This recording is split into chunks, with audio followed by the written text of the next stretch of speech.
sucessivas se me afigurava perfeitamente admissível e nela encontrava a única possível explicação de todas as desigualdades sociais e das diversidades de inteligência entre os seres humanos.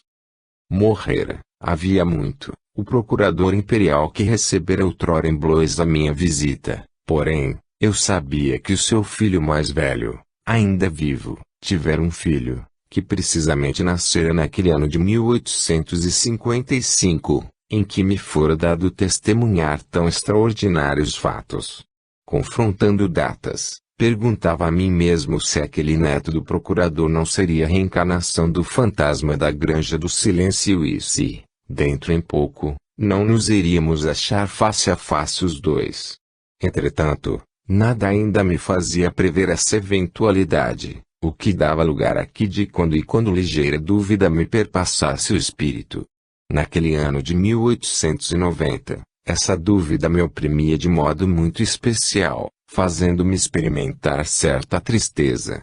Como já estivéssemos na primavera, decidira-me a ir descansar por algum tempo no campo, naquele gentil recanto de Châtel-du-Loir, onde meu avô, que morrera desde longa data, me deixara uma encantadora vivenda. Quase todos os anos, passavam alguns dias de vilejgiatura em Châtel-du-Loir e devo dizer que, as recordações familiares que para lá me atraíam, se misturava a lembrança do estranho visitante da Granja do Silêncio, que continuava a existir, se bem que completamente transformada. Havia já alguns anos, pois fora por volta de 1866, eu assistira a essa transformação. Capinaram o parque, repararam a casa e a propriedade tomara outro aspecto. Uma coisa, no entanto, me surpreendera, quando a visitei, depois de modificada, o proprietário lhe conservara o nome de Granja do Silêncio e, de certa maneira, o consagrara, mandando pintá-lo numa placa, que pregara ao portão. Indagando, viera a saber que a propriedade pertencia ao Sr. Rogério de Helle, jovem doutor em medicina. A essa notícia, grande satisfação experimentei, pois que se me apresentava, muito simples e muito natural, a possibilidade de me encontrar novamente com o proprietário da granja. A profissão comum a ambos criava entre nós uma espécie de ligação e tornava relativamente fácil travarmos um dia relações pessoais. Para isso, mais depressa do que me fora possível prever, a ocasião se ia apresentar. Muito conhecida em Châtel-du-Loir, acontecia-me jantar frequentemente com algumas notabilidades do lugar, fazendeiros importantes, notáveis, ou médicos, e, de cada vez, fazia novos conhecimentos. Tinha por amigo íntimo um médico já velho, de quem, precisamente, acabava de receber convite para jantar em sua casa, no primeiro domingo depois da minha chegada ali. Não pensei em faltar a esse convite, pois prezava muito particularmente a companhia do meu excelente amigo. No dia marcado, compareci pontualmente. O Sr. Antônio Bulay, assim se chamava o meu colega, me recebeu, como sempre, muito amavelmente e logo me comunicou que haveria um terceiro conviva. E um jovem médico de Blois, disse ele, com quem o meu amigo vai travar conhecimento. O nome da cidade de Blois despertou-me algumas recordações, que me fizeram perguntar ao Dr. Bulay, quem é esse colega, caro amigo? O Dr. Rogério de Helle. Rogério de Helle, repeti, dando um salto na cadeira em que me achava sentado. Que? Conhece-o? Já eu, porém, recuperar o meu sangue frio, de sorte que respondi negativamente, com muita placidez, sem dar a perceber quão turbada me ficara a alma. Verá, declarou-me o Dr. Bulay, que o senhor de Helle é um homem encantador e um sábio. Filho e neto de magistrados, preferiu seguir a carreira médica a entrar para a magistratura. Acrescentarei que a grande riqueza, de que dispõe, lhe permite exercer como amador a sua arte. Todavia, nem por isso deixa de ser um médico notável, um cientista muito distinto, que já se revelou tal por vários trabalhos bem interessantes. O senhor com certeza terá prazer em conversar com ele e muito feliz me sinto por lhe poder facilitar essas novas relações. Ah! Sim, perfeitamente. Disse eu, sem saber bem o que respondia. Isso me dará grande prazer, pois que, tendo conhecido o avô do nosso colega, muita satisfação experimentarei em também o conhecer. Mentalmente, enquanto conversava, ia fazendo meus cálculos e verificando por eles que a época de que o fantasma falara havia por força chegado. Quais então seriam as surpresas que me estavam reservadas? Não podia haver dúvida de que a personagem que se me anunciava era o fantasma reencarnado. Afinal, ia vê-lo. Foi, pois, com um certo nervosismo que aguardei a chegada do hóspede do Dr. Bulai. Às 7 horas, uma criada veio anunciar a chegada do Sr. Deliqui. Passados alguns minutos, o mesmo criado, obedecendo à ordem de seu amo, introduzia na sala onde nos achávamos. Meu amigo foi ao encontro do visitante e, depois de lhe apertar a mão, fez as apresentações do costume.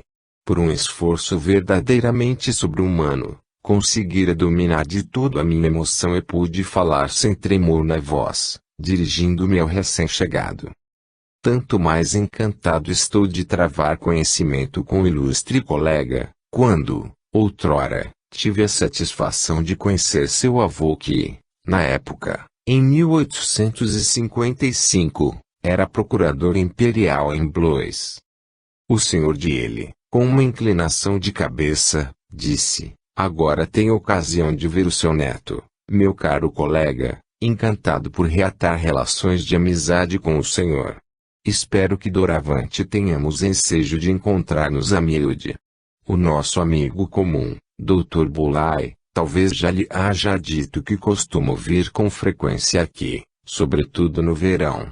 Possuo, nas proximidades de Châtel-du-Loire, uma propriedade onde gosto de estar, pelo que, um ano ou outro, venho passar aí toda a estação estival. Sou doutor em medicina, é exato, mas não tenho clientela que me dê cuidados, visto que pratico a medicina por amor da ciência. Às vezes, é verdade, pensando em todos os meus colegas, me considero como um profano que houvesse penetrado furtivamente no santuário dos trabalhadores que todos vós sois. Esforço-me, entretanto, por lhes merecer a estima, procurando tornar-me útil pelas minhas pesquisas científicas e me sinto duplamente ditoso, quando consigo. Enquanto o Dr. Rogério falava, eu examinava, e a verdade é que não o reconhecia, não pela fisionomia, nem pela voz, nem pelos gestos, por coisa alguma que pudesse lembrar o fantasma de outrora. Era de fato um novo homem, de todo diferente do que eu vira anos antes e, não fora a ideia, arraigada em mim, de que aquele indivíduo era a reencarnação do ser que me aparecera, fácil me teria sido acreditar que meu cérebro divagava. Logo o Dr. Bulai nos convidou a passarmos à sala de jantar. Instantes depois, estávamos os três à mesa. A troca das primeiras palavras sucedera a trivial conversação e, malgrado a curiosidade que me impelia a interrogar o senhor de ele, fiquei à espera de uma ocasião propícia, a fim de obter informações complementares sobre a sua vida. Foi o meu amigo Dr. Bulai quem, incidentemente, dirigiu a conversação no sentido em que eu desejava vê-la encaminhada. Então, caro senhor de ele, já a sua granja está completamente preparada e transformada. Completamente, está agora uma habitação deliciosa, onde tenciono passar o mais tempo que puder. Imagine, continuou o senhor de ele, dirigindo-se a mim, que a granja a que se refere o nosso amigo é a propriedade a que eu ainda há pouco aludia. A granja do silêncio, disse impensadamente, e mordi os lábios, percebendo a minha irreflexão. Por felicidade, nem o meu amigo, nem o senhor de lhe deram pelo. Meu enleio. É isso mesmo, a granja do silêncio. Agora me ocorre que, tendo o senhor conhecido meu avô, é natural haja ouvido falar dessa propriedade que por longo tempo esteve ao abandono. Por morte de meu pai, A granja me coube em herança, e, quando dela tomei posse, estava em lamentável estado. O nome que tem lhe fora dado pela gente da terra. Conservei a tradição, mandando gravar esse nome numa placa e pregá-la ao muro, perto do portão de entrada. Agrada-me essa denominação, pelo ar de mistério que apresenta. Ao demais, a Granja do Silêncio bem merece assim chamada, pois durante longos anos se conservou desabitada e silenciosa. Já tive ocasião, observei, com um ligeiro tremor de voz, de entrar nessa propriedade. É que seu avô me autorizara a procurar, num dos armários que lá existiam na biblioteca, alguns documentos que me podiam ser de certa utilidade para uma obra que na ocasião pretendia escrever. Muito bem, disse o senhor de ele, a sorrir, muito bem. Se o colega me quiser dar o prazer de uma visita, absolutamente não reconhecerá a casa, nem o jardim que conheceu. Um aposento, porém, há lá que fiz questão de conservar, por assim dizer, tal qual, precisamente o que era a biblioteca a que acaba de aludir. Verificará que, afora a limpeza que se fazia indispensável, nada nessa sala foi mudado. Lá encontrará o armário em questão e também, com certeza, os documentos que consultou. Não sei porquê, mas é fato que, ali, o que mais me agrada é essa sala, da qual fiz o meu gabinete de trabalho. Acresce que, dando uma busca nos armários, encontrei, em grande quantidade, coisas do mais alto interesse. Interrompeu o Dr. Bolai, dizendo, o senhor, de-lhe é um sábio, conforme lhe havia dito, meu caro amigo. Sábio muito modesto, replicou o jovem doutor, e que muito feliz se considera em aconselhar-se com sábios mais autorizados do que ele. Por isso mesmo, espero se dignará de conceder-me a sua amizade e de permitir-me aproveite de seus valiosos conselhos. Insensivelmente, no correr do jantar, me fui sentindo atraído pela palestra agradável do Sr. de Lee. Quando nos separamos, prometi-lhe formalmente visitá-lo, dentro de curto prazo, na Granja do Silêncio. Ao demais, eu percebia que imperiosa circunstância me impelia a procurá-lo com frequência e, do mesmo modo que antigamente, o meu desejo tinha, a intensificá-lo, a curiosidade de testemunhar os acontecimentos, cuja realização era por mim esperada, desde muito tempo.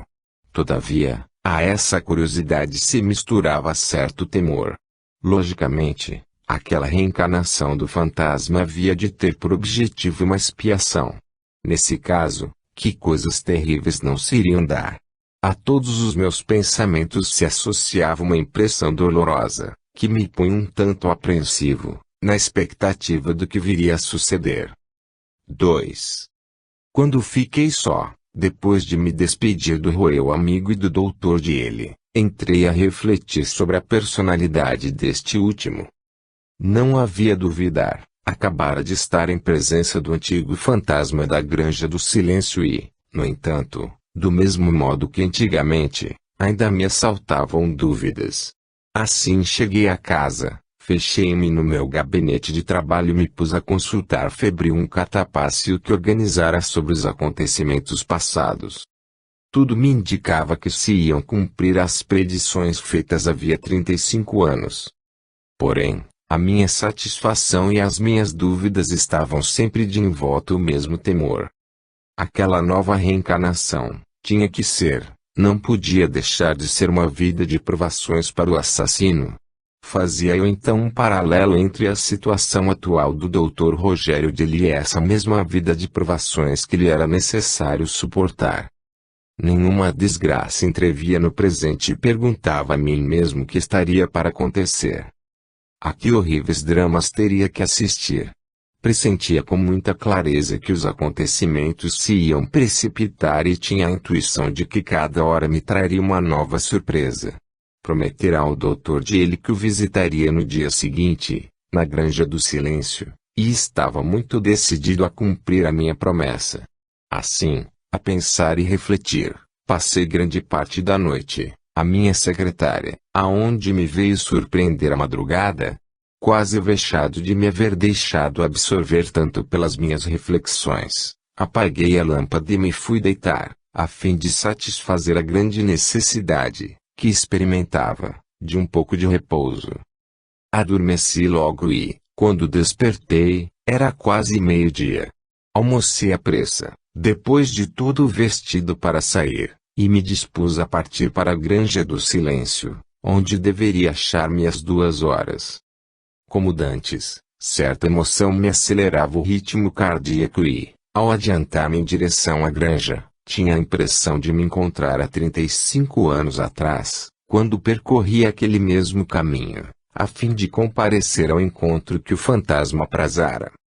Diante do famoso portão de ferro forjado, parei um pouco. Tão forte me pulsava o coração que, por um momento, receei perturbar-me e parecer ridículo ao doutor de ele. Timidamente puxei o cordão da sineta e esperei. Quase no mesmo instante, apareceu no topo da escadaria uma criada cortês e ligeira, que me veio sem demora dar entrada. Logo que penetrei no jardim, circunvaguei por ele o olhar. Estava tudo completamente mudado. Já se não viam de cada lado da casa as grandes árvores e os arbustos crescidos, que noutro tempo formavam uma como decoração agreste em torno da granja. Acompanhei a criada e entrei na casa.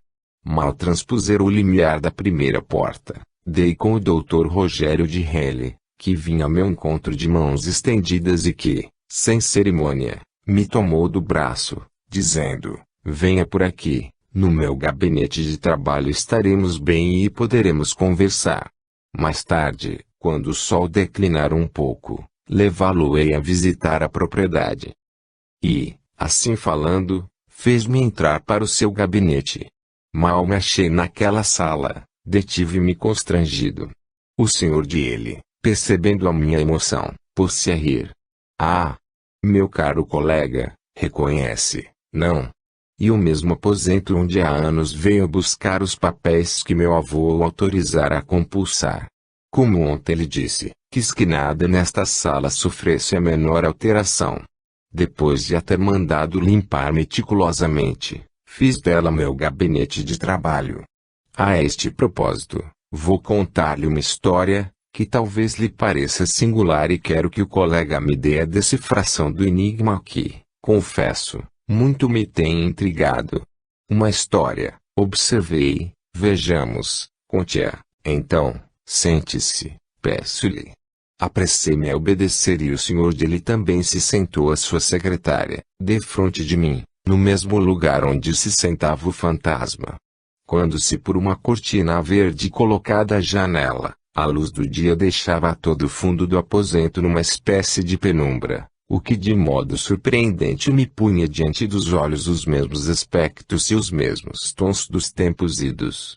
"Como sabe", começou o senhor de ele, "aqui houve sempre uma biblioteca. Ora, pouco depois da minha chegada à granja, da primeira vez que nela me instalei para passar alguns dias, necessitei de um esclarecimento acerca de Luís XIV, porque, devo dizer-lhe, às vezes me dou a indagações históricas. Ora, absorvido nas minhas cogitações, lembrei-me subitamente de que talvez encontrasse a informação de que necessitava nas memórias de Saint-Simon, historiador do grande rei. Pois bem, e aqui, na verdade, principiei a minha história. Vim sem tardar a esta sala, fui direito ao armário e, sem hesitação, retirei dele os volumes das memórias do citado historiador e, com efeito, achei o informe que me era necessário. Note bem, e é isto que me parece de todo ponto extraordinário, que eu ignorava em absoluto a existência desses livros na aludida biblioteca e, assim os tomei e folhei, fui presa do maior espanto. De fato, por que prodígio tivera eu a ideia de vir aqui e pegar, sem vacilação, destes livros, quando também ignorava absolutamente que eles aí se achavam? Aqui está, um ponto cuja elucidação solicito da sua perspicácia. Mas, não é tudo. Passado algum tempo, precisei de outro esclarecimento e, dessa feita, sobre um episódio da história romana. tal qual da vez anterior e como que impelido por uma força invisível, voltei, sempre sem hesitação, a consultar nessa biblioteca uma tradução de Suetonio e, manuseando a obra, ainda mais espantado fiquei com a encontrar, assim abri a estante, num amontoado de livros de todos os gêneros. Queira dizer-me se nesses dois fatos não há uma particularidade estranha, cuja explicação debalde procuro. Entretanto, a coisa melhor e, neste ponto, peço não zombes de mim. Folheando alguns livros desta mesma biblioteca, deparei com certos textos anotados e se me afigurou que fora o próprio autor das anotações. Em suma, são ideias minhas que encontrei escritas à margem dos volumes e juro-lhe que, se tivera tido a fantasia de fazer tais anotações, tê-las-ia feito, com certeza, no mesmo sentido. Seguiram-se alguns instantes de silêncio, durante os quais meu interlocutor, sorridente, se conservou a fitar-me. Recordações tais despertavam em mim as palavras do senhor de ele, que estive a pique de lhe narrar a minha original história. Logo, porém, me lembrei da recomendação do fantasma e cuidei de responder, e com efeito, singular o acontecido, mas, em seu lugar, não lhe ligaria maior importância. Contudo, creio que seria curioso acharmos a decifração deste enigma, tanto mais quando somos doutores em medicina. Quem jamais poderá dizer com exatidão o que é o nosso cérebro, que influência e que repercussão podem ter sobre ele as impressões exteriores? No caso que lhe refiro, a que impressão diretora obedeceu o meu? Teria eu, por acaso, herdado de meus antepassados a faculdade de rememorar certas coisas que lhes foram pessoais e deverei considerar que obedeci uma espécie de atavismo psíquico, provindo diretamente deles? Mas, então, como explicar esse atavismo psíquico? Em virtude de que prodígio terei podido armazenar em mim uma faculdade capaz de tão curiosos fenômenos? Desde que sou doutor em medicina, tenho me aplicado muito especialmente ao estudo do cérebro humano, a pesquisar e explicar as semelhanças que podem existir psiquicamente entre os indivíduos de uma mesma família. Confesso que até o presente não logrei descobrir a chave desse mistério. Assim sendo, recorro hoje ao seu saber e à sua grande experiência, pedindo um raio de luz que aclare este tenebroso problema. A questão que o colega propõe, confesso, me coloca em grande embaraço. Todavia, julgo poder dar-lhe uma semi-satisfação, desde que aceda em me responder exatamente a algumas perguntas que, aliás, terão caráter meramente científico, do qual procurarei não me afastar. Meu caro mestre, estou pronto a ouvi-lo, respondeu o senhor de ele, a sorrir. Ora bem, o colega falava pouco de atavismo psíquico, pode dizer-me com exatidão o que seja isso? Parece-me muito simples. Por atavismo psíquico, entendo as faculdades que nos vêm dos nossos ascendentes. Para nós outros, doutores em medicina, há um fato, por assim dizer, comprovado e é que fisicamente a criatura tem quase sempre as mesmas taras que seus ascendentes e também as mesmas qualidades. Ora, como o moral está intimamente ligado ao físico, lógico me parece que a mesma criatura seja igualmente tributária de seus pais, nesse domínio.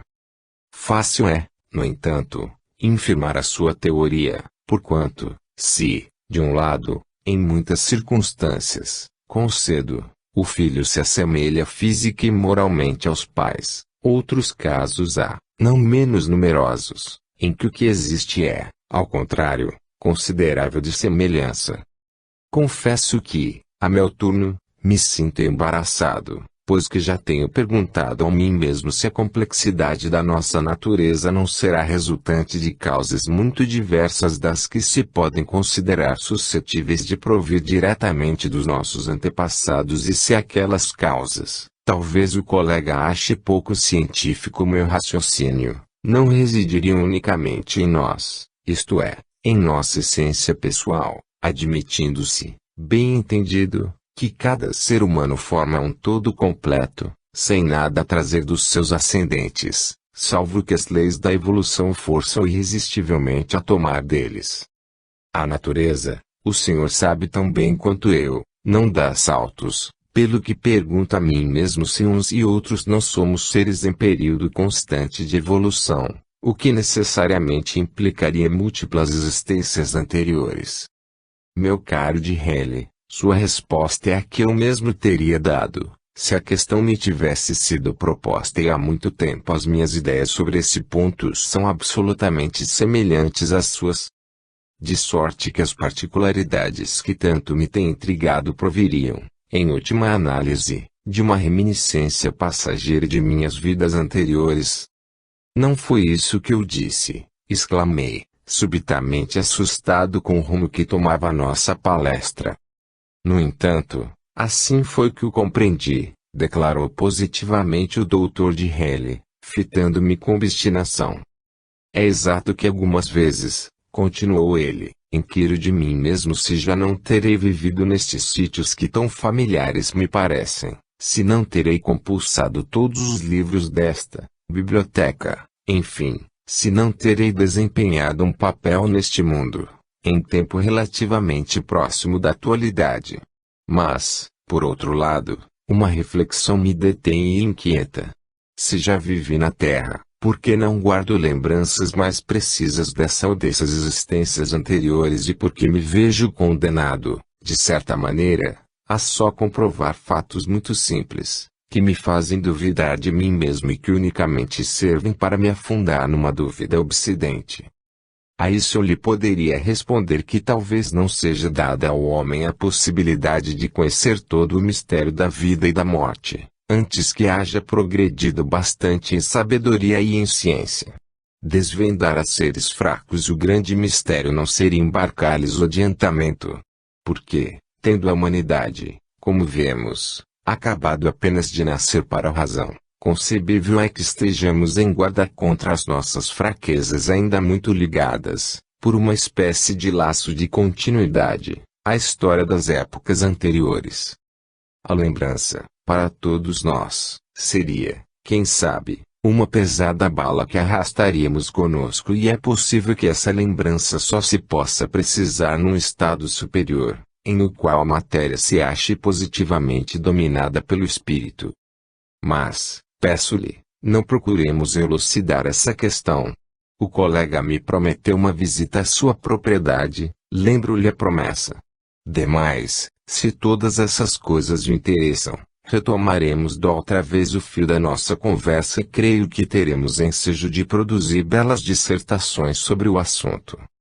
Levantei-me, um tanto nervoso, da minha cadeira e, assim, forcei de certo modo o Dr. de ele a me imitar. Ele, entretanto, muito jovial, me ponderou que o calor ainda estava forte demais, àquela hora do dia, para descermos ao jardim. Eu, porém, tanto insisti que, afinal, cedeu. Deixamos, então o seu gabinete de trabalho, onde a atmosfera me parecia pesada e angustiosa. Decorridos alguns minutos, estávamos no jardim e eu me esforçava por dar novo rumo à nossa conversação. Que de transformações ali!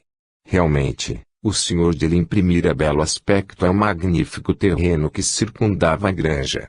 Alés largas e harmoniosamente desenhadas substituíram os meandros amatados de outros tempos e uma imensidade de roseiras em flor, pois que estávamos no mês de maio, mas embelezavam os gramados, orlados de craveiros multicores.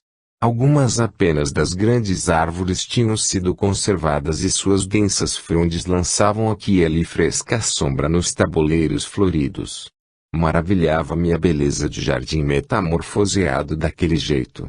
O senhor dele sorriu ao notar a minha admiração. Despendi grandes quantias, disse-me ele, nesta propriedade e tenho a certeza de que o colega está comparando o seu estado atual com o de antanho. Fiz questão de dar a este parque uma feição principesca, por isso que, devendo casar-me em breve, conto habitar a granja a maior parte do ano. Ah! Vai casar-se. Vou e espero que assentirá em me dar a grande honra de ser uma das minhas testemunhas. Não recuse, peço-lhe. bem me pode prestar esse serviço e por muitíssimo honrado me terei com a sua aquiescência ao meu convite.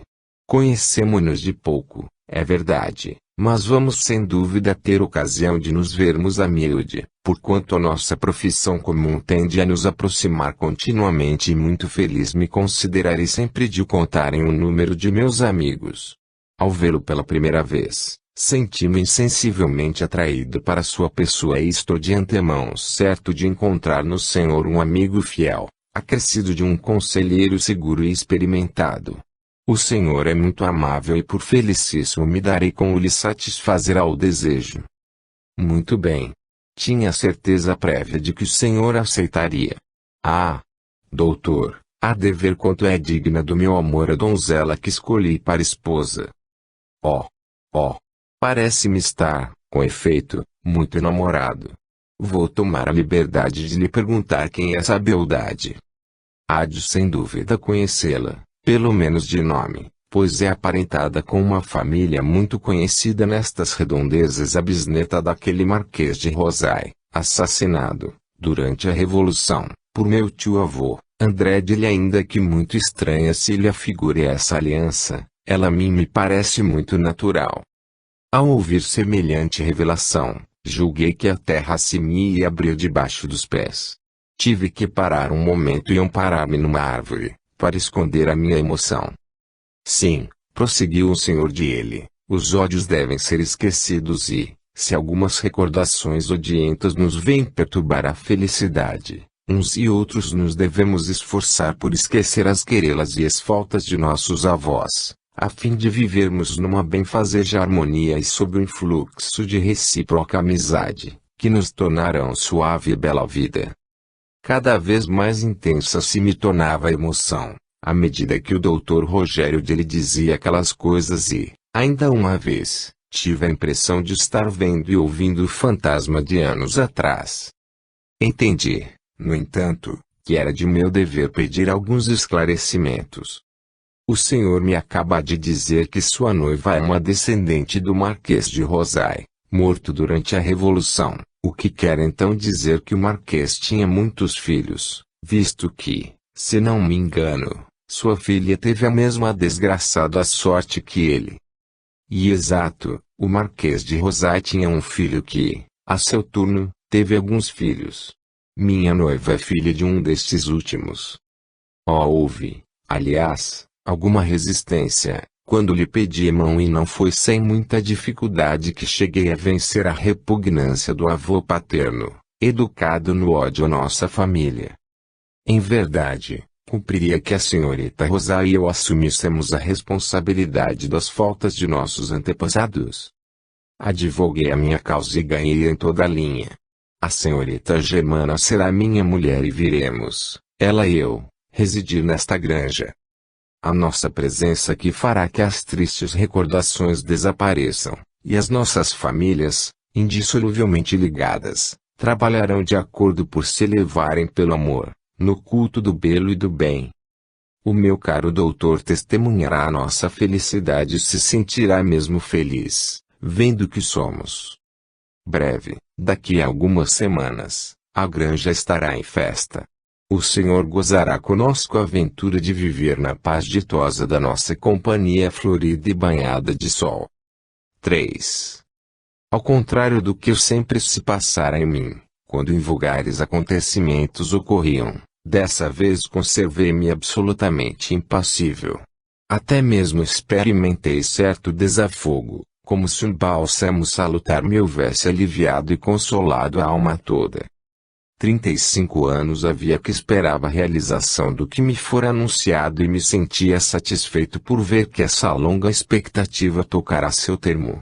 Reinava no meu íntimo dulcíssima alegria. Assim, com precisão a bem dizer matemática, tudo se cumpria. Cessara de um momento para outro o mistério obsidente e minhas ideias se achavam luminosamente esclarecidas pela realidade dos fatos. A minha satisfação, porém, certo temor se juntava sempre, por isso que, afinal de contas, a reencarnação do fantasma tinha que ser para uma expiação, e esse temor me torturava. Até aquele momento, não me fora possível perceber distintamente qual seria essa expiação. Contentava-me com ir anotando a aproximação extraordinária que, de modo por assim dizer natural, se verificara entre os principais atores do drama de antanho, sem poder imaginar com clareza o que, no futuro, resultaria dessa aproximação. Durante as 3 semanas que se seguiram à minha primeira visita ao Dr. Daly, longamente refleti, sem conseguir, no entanto, encontrar uma solução satisfatória. Tomei então o partido de me não inquietar. Acontecimentos vários havia ainda de dar-se, era positivo, inevitável, fatal, e nada mais me cabia senão os observar, como anteriormente, sem pretender mudá-los de forma nenhuma. Em momento algum deveria o meu papel deixar de ser puramente passivo. Uma vez mais, reconhecia que nada me era lícito fazer, senão me manter na observação rigorosa dos acontecimentos que se passassem sob as minhas vistas. Minha escolha, para testemunha do casamento do jovem colega, me obrigava a estar com ele amiudadamente, antes da cerimônia nupcial. Sempre, porém, evitar escrupulosamente fazer a mínima alusão aos terríveis sucessos produzidos durante a Revolução. Ao demais, o Sr. Daly não tornara tratado o assunto e se me afigurava uma ação má forçá-lo a isso. O acaso das minhas visitas à granja me proporcionara ensejo de ir lá encontrar um dia a senhorita Germana de Rosai, cuja graça e beleza me maravilharam. Pareceu-me que jamais contemplara criatura tão perfeita. Alta, esbelta, morena, de cabeleira abundante, tez ligeiramente rosada, perfil de impecável pureza, toda ela formava um conjunto gracioso, de infinito encanto. Os olhos tinha-os negros, brilhantes, vivos, meigos, admiravelmente rasgados e sombreados por longos cílios, que amorteciam um pouco o fulgor do olhar. Quando falava, o som de sua voz me abalava profundamente. Ao vê-la, compreendi que o Sr. Daly consagrasse apaixonado amor a uma mulher tão surpreendentemente linda. Ponto final, chegou o dia do casamento. A cerimônia se celebrou, sem grande aparato, a 1 de junho de 1890. À noite, num grande jantar, reuniram-se as famílias dos noivos e de seus amigos. Esse jantar se realizou na Granja do Silêncio, nome que, naquele dia, se lhe tornou impróprio, pois que durante todo o tempo franca alacridade reinou entre os convivas. Tudo que a beleza, a mocidade, o amor e a riqueza são capazes de proporcionar ali se havia congregado, para a ventura dos cônjuges. De quantos assistiram àquela festa, era o único a recear dos acontecimentos que se seguiriam. O casal deliberara partir para a Itália e a permanecer até o começo do outono. Aliás, o Sr. Daly me anunciara a sua próxima partida em companhia da esposa. Dá-lhe-mos notícias nossas, dissera-me ele, e conto que, ao regressarmos, não deixará de nos vir frequentemente visitar. A amizade que parecia dedicar-me levara-o a tomar-me, como ele próprio declarara, por seu confidente íntimo. Quanto a mim, senti uma espécie de vexame em me imiscuir involuntariamente na sua vida. Como quer que fosse, porém, reconhecia que tinha de ser assim, e me entregava, sem resistência, à amizade que também eu consagrava aos 2 jovens. No próprio dia em que partiram, ambos reiteraram a promessa de que me mandariam notícias suas. Acompanhei-os à estação e lhes desejei deliciosa viagem. 2 meses decorreram, sem que notícia alguma deles me chegasse. Um tanto inquieto, todas as manhãs aguardava o carteiro, na esperança de encontrar, na minha correspondência, uma carta do Sr. Daly. Por fim, no primeiro dia do 3º mês, recebi, vinda de Florença, a que passo a transcrever na íntegra. Florença, 1 de agosto de 1890. Caríssimo amigo, talvez esteja muito admirado de não ter ainda tido notícias nossas. Mas, com certeza nos desculpará, lembrando-se de que recém-casados, que realizam uma viagem de núpcias, São criaturas muito ocupadas. O mundo cessa de existir para eles que se tornam um pouco egoístas, entregues de todo à felicidade de se acharem reunidos, para gozar da aventura real de uma união harmoniosa. Seguimos a regra, teremos sido extremamente egoístas e extremamente ditosos. Depois, andamos a correr esta Itália deliciosa e pitoresca. Visitamos Roma, Nápoles, Veneza e estamos agora em Florença, de onde lhe dirijo esta carta. Quero, prezado amigo, pedir-lhe um conselho. Oh! Não se assuste, nada há, pelo menos assim o creio, de grave, mas, não obstante, preciso recorrer à sua ciência de médico e à sua opinião de amigo certo. Como viu, Germana, antes da nossa partida, gozava excelente saúde, não é verdade? Saúde que se manteve inalterada durante quase 6 semanas, malgrado as fadigas das nossas peregrinações. Desde há 15 dias, porém, já não se dá o mesmo. A minha adorada Germana me parece atacada de um mal tão inexplicável, quanto inexplicado. Toda a minha ciência médica não me permite formular um diagnóstico que me satisfaça, pelo que recorro ao amigo, a fim de que me auxilie. Não se trata, estou certo, de uma enfermidade comum. Germana tem boa constituição. Não receio para ela anemia.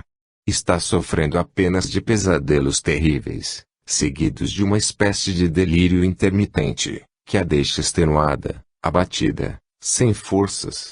Assim tenta repousar um pouco, os pesadelos se sucedem.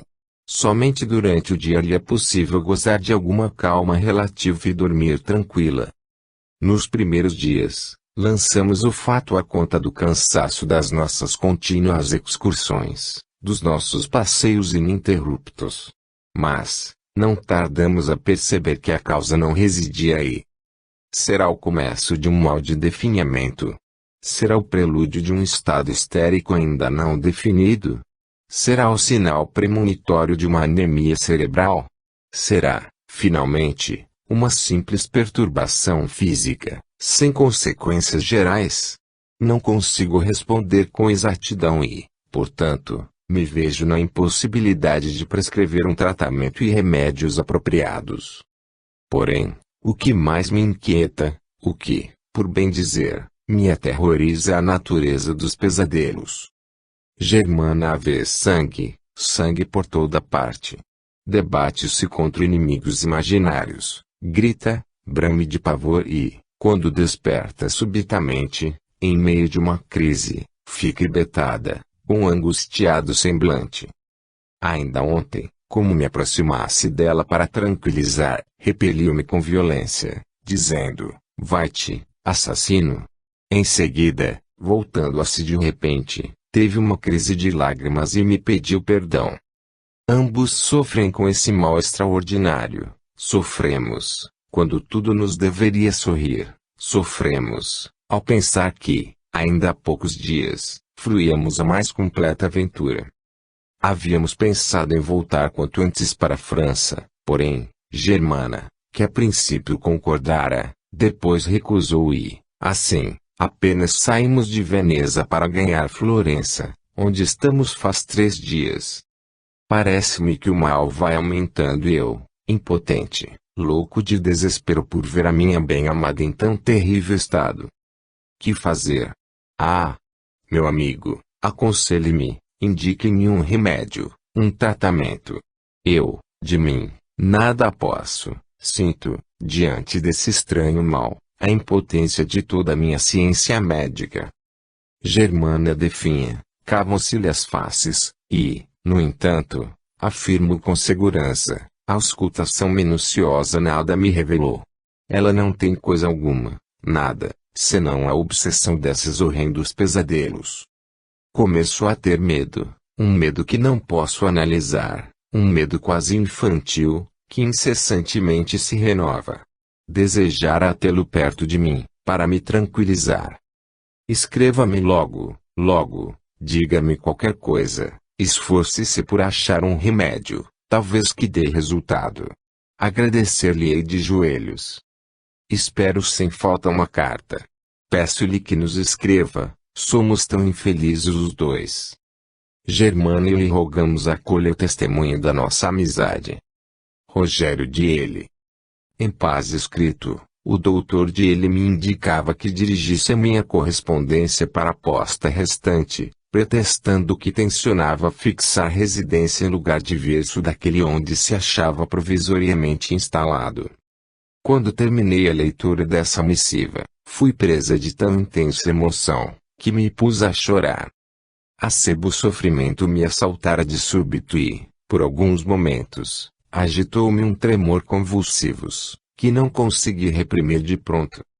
Afinal, com muita energia, dominando a minha emoção, deliberei responder imediatamente e escrevi a seguinte carta.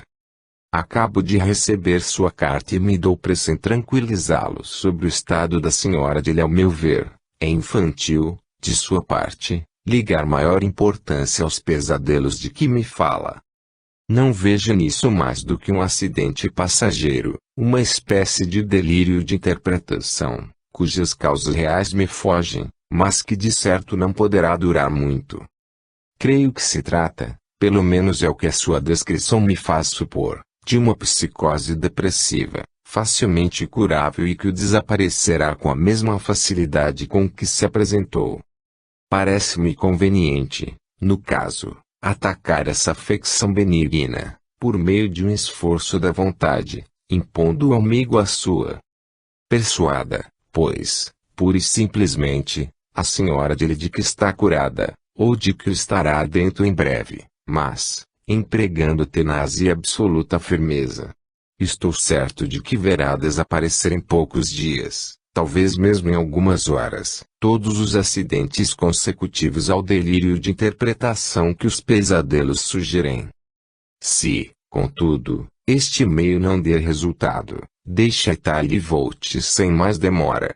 A paz e a tranquilidade da nossa campanha sem dúvida restituirão a saúde à senhora de L. Ao demais, farei todo o possível para o auxiliar no tratamento dessa neurose. Tenha, portanto, coragem, passeie, está numa terra encantadora onde, maravilhosamente adornada, a natureza suscita por força a alegria de viver. Escute a grande voz da natureza. Ela lhe ministrará o prodigioso remédio que cura tudo. Apresento a ambos os meus melhores votos por um pronto restabelecimento e quero vê-los voltar para cá, no outono, cheios de força, de vida e de saúde, ditosos e confiantes no advento tranquilo de um porvir prenhe das mais doces alegrias, das mais merecidas venturas, sempre renovadas. Gilles Bourdin. Ah! Quanto eu desejara ter a certeza de que tudo o que escrevera seria exato. Lembrava-me, porém, cheio de ansiedade, de que chegaram a fase das provas e das expiações e horrível angústia me fazia fremir, pensando no Senhor e na Senhora de L. Porque, nenhum engano era possível. Os pesadelos desta última lembravam o crime de outrora, praticado na floresta de Jupiles, e era precisamente o espetáculo daquele morticínio que se apresentava nos sonhos da pobre moça.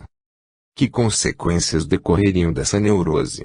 Perguntava angustiadamente a mim mesmo e muito sofria por não poder traçar um plano exato do que se ia passar. 8 dias transcorreram assim, antes que outra carta me chegasse da Itália. Na manhã do 9º dia, quando o carteiro me entregou a correspondência, imediatamente se me deparou uma sobrecarta com o carimbo do correio de Florença. Abri-a sem demora. Dessa vez, soltei um suspiro de alívio. O senhor dele me informava que seguira o meu conselho e que sua mulher parecia ter recobrado um pouco de calma. Ainda há crises, por vezes violentas, acrescentava, mas não desespero de vê-las atenuar-se e desaparecer em breve. Dizia-me também que dentro em pouco estariam de volta, pois a senhora dele desejava regressar à Granja do Silêncio. Germana insta comigo, para que regressemos à França. Acredita que isso a libertará dos seus terríveis pesadelos, que se vão abrandando, é certo, mas que ainda horrivelmente me inquietam. Refleti demoradamente, depois da leitura dessa segunda carta. Talvez, pensava eu, que esse delírio não seja mais do que acidente vulgar. E a ideia de que os acessos depressivos, ou, melhor, astenia, fossem de curta duração, uma esperança renascia em mim. Mas, involuntariamente, minhas reflexões me levavam de modo claro à visão precisa da expiação e de novo me assustava, a debater-me entre a esperança e a dúvida, que mais uma vez ameaçava apoderar-se de meu espírito. A fim de dar um pouco de diversão ao meu nervosismo, deliberei ir até a granja, visto que o senhor dele tivera a gentileza de deixá-la à minha inteira disposição. Na sua biblioteca há livros curiosos, dissera ele. Venha proceder a uma investigação em tudo isso. Estou certo de que descobrirá coisas interessantes e, quando eu voltar, informar-me-á das suas descobertas. Tendo prometido satisfazer ao desejo do meu jovem colega e amigo, dirigi-me para a granja, aonde cheguei uma hora depois. Entrei imediatamente para a sala da biblioteca e lancei uma vista de olhos aos títulos dos volumes enfileirados nas estantes. Conforme o senhor dele me observara, havia ali obras raras e curiosas e muito até me surpreendeu deparar com algumas de subido valor. O que, porém, mais me admirou foi a diversidade de todos aqueles livros. De súbito, dei com um minúsculo volume, sem nome de autor. Abrindo, vi que era um antiquíssimo tratado de astronomia. Desde logo, muito me interessou a leitura desse livrinho. Verifiquei que o autor anônimo tinha ideias bastante elevadas e teorias ousadas para a época, relativamente remota, em que escrevera sua obra. Eis aqui algumas passagens textuais, que me pareceram curiosíssimas. O orgulho induziu o homem a cometer o erro de considerar a Terra, por ele habitada, como o único planeta onde se encontram seres inteligentes. Que aberração a sua, quando imagina que os imensos globos, que rolam no espaço infinito, existem unicamente para cintilar na serenidade das noites límpidas e para lhe encantar a vista. É de esperar que um dia a ciência fará justiça a semelhante tolice e a tal presunção, dando a prova de que os inumeráveis mundos que divisamos são outras tantas habitações de seres talvez mais adiantados do que nós. E de esperar faça que o gênero humano algo entreveja do grande mistério que encobre a nossa visão o poder infinito de um ente superior, criador, e ordenador supremo desses mundos. Ah! Se ela chegasse a provar que todo ser humano tem por destino percorrer sucessivamente todos os campos do infinito, desenvolvendo a perpetuidade sua sabedoria e seu saber. O estudo da astronomia está fadado ao grande surto. Ela demonstrará um dia que o homem não é o primeiro entre as criaturas, que seu adiantamento se acha subordinado a leis bem definidas, que ele só pouco a pauta poderá ir compreendendo, conforme lhe forem permitido o seu labor constante e o seu crescente saber. Quando esses tempos houverem chegado, ele se dignará o pouco mais de elevar o coração e admirar a sublime harmonia da natureza, lembrando-se de que lhe cumpre ascender cada vez mais alto, tendo por meta a beleza e a sabedoria infinitas. Lendo essas linhas, senti-me profundamente tocado. Percebi que a humanidade tinha seus precursores, verdadeiros profetas anunciadores das épocas por vindouras, e comecei a perceber e entrever as grandes leis que regem o universo. Verdadeiramente lógicas cimentolhavam as vidas sucessivas de cada ser, único princípio compatível com a justiça e o progresso, e sentia que, assim compreendida, a morte perde todo o seu horror, nada mais sendo, em suma, do que a terminação inelutável de períodos mais ou menos longos, através dos quais o espírito, escravo da matéria, chega um dia, a poder de trabalho e perseverança, a dominá-lo completamente.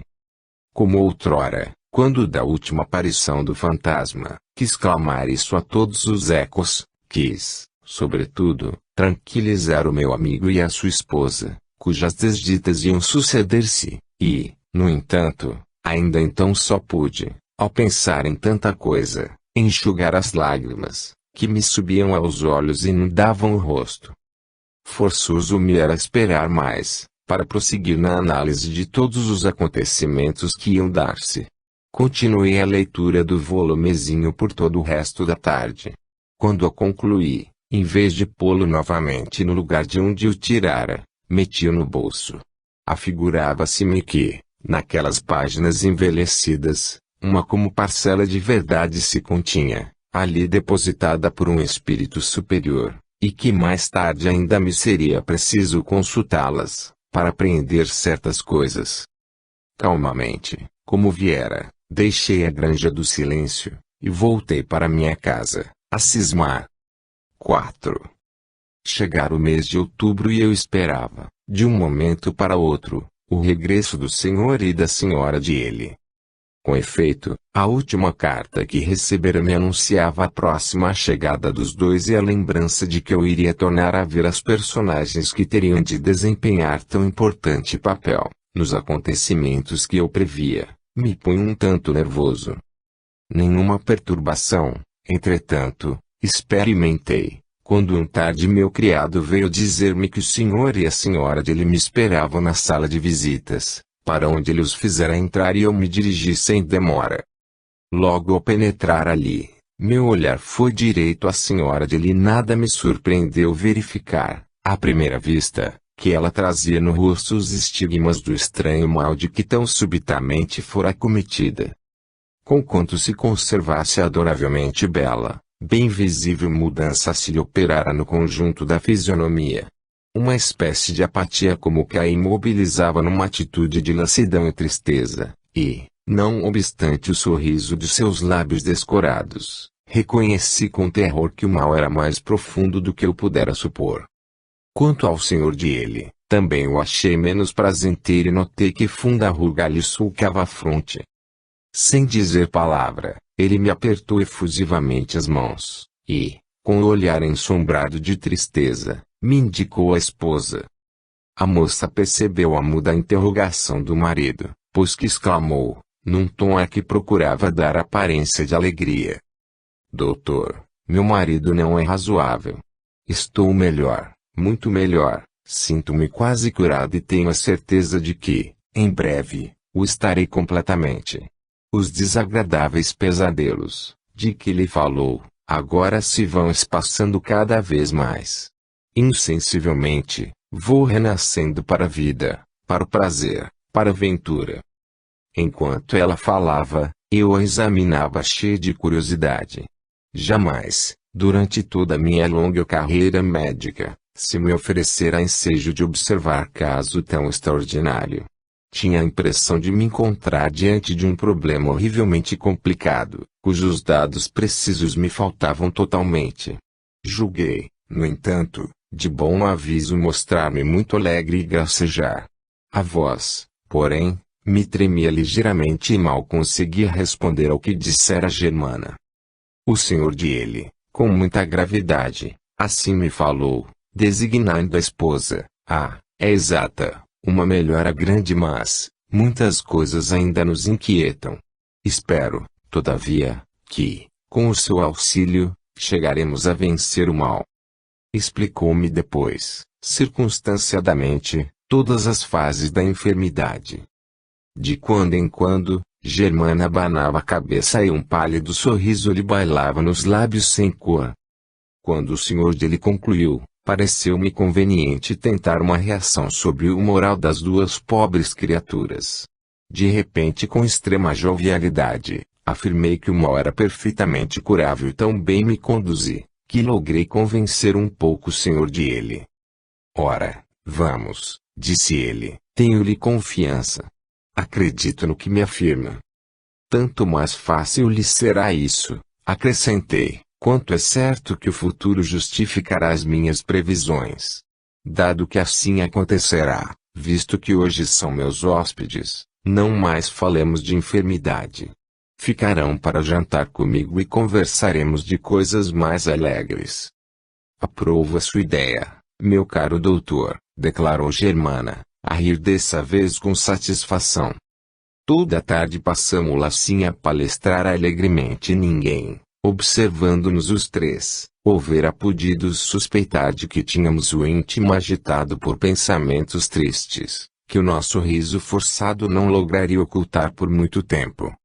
Quando, afinal, decorridas algumas horas, fiquei a sós um instante com o senhor de ele, disse-me ele sem rodeios: